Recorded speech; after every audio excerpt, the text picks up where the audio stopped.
and welcome to TRN News. I'm Ben Vaupin. I'm Hunter Berkowitz. And tonight we're going to be talking about corporate maleficence. Now, corporate maleficence, by definition, is any major crimes or minor crimes or scandals committed by major companies in the business world. The three scandals we'll be covering tonight are the Big Tobacco scandals, the Enron scandal, and the Bernie Madoff scandal. But before that happens, a real quick commercial break. We're live.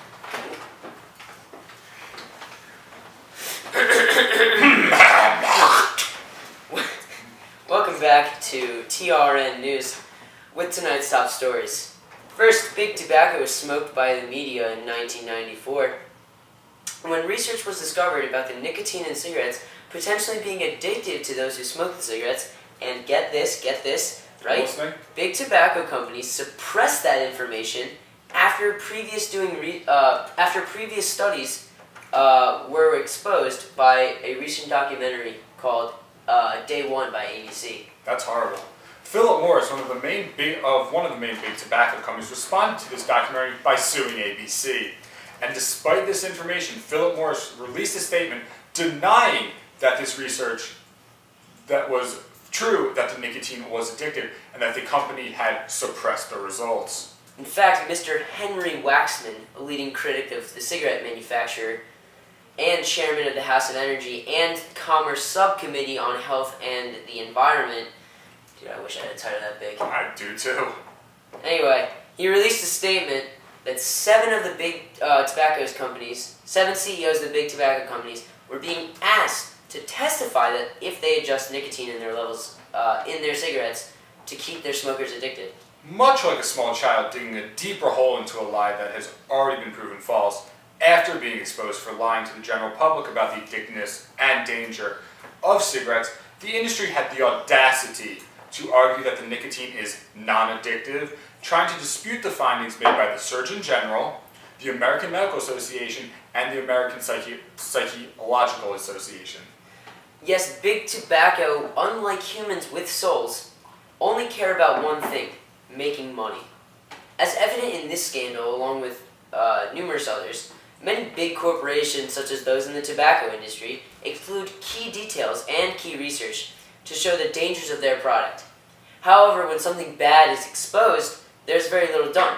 For example, when cigarettes were charged as the cause of death to a man in Mississippi in about 1990, the blame was apparently mostly put upon the man and his family.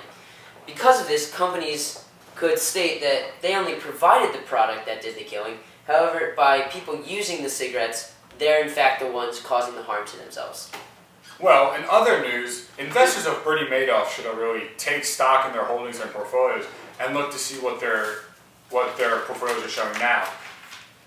Mr. Madoff has just been charged by the SEC, and his company, Bernard L. Madoff Securities, LLC, has been running the world's largest Ponzi scheme. Madoff has embezzled $20 billion for himself and his family, while losing another $40 billion in the marketplace. For those who don't know what a Ponzi scheme is, it is when an investment manager, in this case Bernie Madoff, along with Bernie Madoff LLC, Security LLC, promises extremely high return on his or her client's investments with an extremely low amount of risk. If only there was such a thing. I wish there was too. If only. I wish there was. However, this is done in a very short amount of time. There is no exact start date to when Madoff's Ponzi scheme began, but it is speculated for a while now, after numerous complaints have been reported to the SEC mentioning Bernie Madoff's name. Madoff was the former president of the NASDAQ stock exchange, also one of the major go-aheads of why the NASDAQ became a stock exchange, and he has now been completely barred from the security industry and imprisoned for 150 years due to his guilty plea of 11 counts of securities fraud.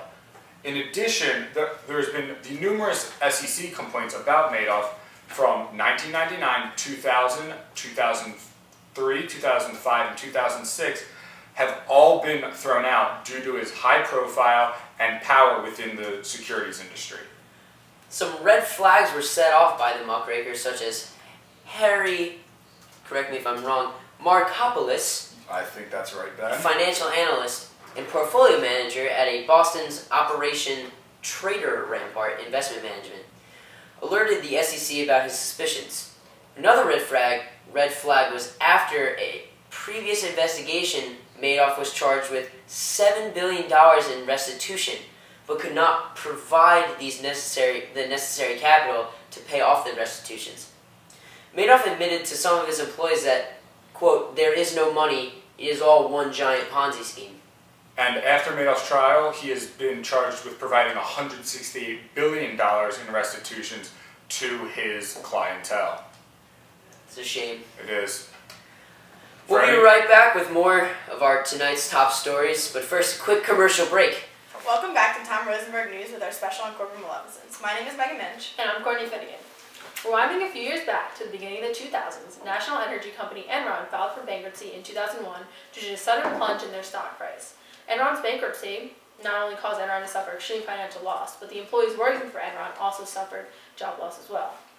Evidence has proven for years that Enron's CEO, Kenneth Lay, and other top corporate officials working for Enron have been hiding the company's debts in offshore accounts. Ken Lay became the CEO a year after Houston Natural Gas merged with Internorth to form Enron in 1985.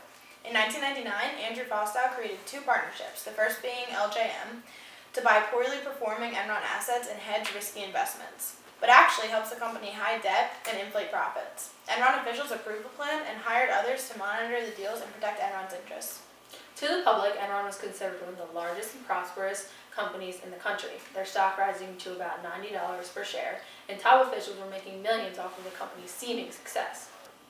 However, in 2001, Enron announced $638 million in third-quarter losses and $1.2 billion reduction in shareholder liquidity, stemming from write-offs related to failed broadband and water trading ventures, as well as unwinding of so-called raptors, or fragile entities backed by falling Enron stock, created to hedge inflated asset values and keep hundreds of millions of dollars in debt off of the energy company's books. After evidence that financial advisor Sharon Watkins had warned Lay about the murky financial deals, many of the top executives were tried in court for money laundering and conspiracy.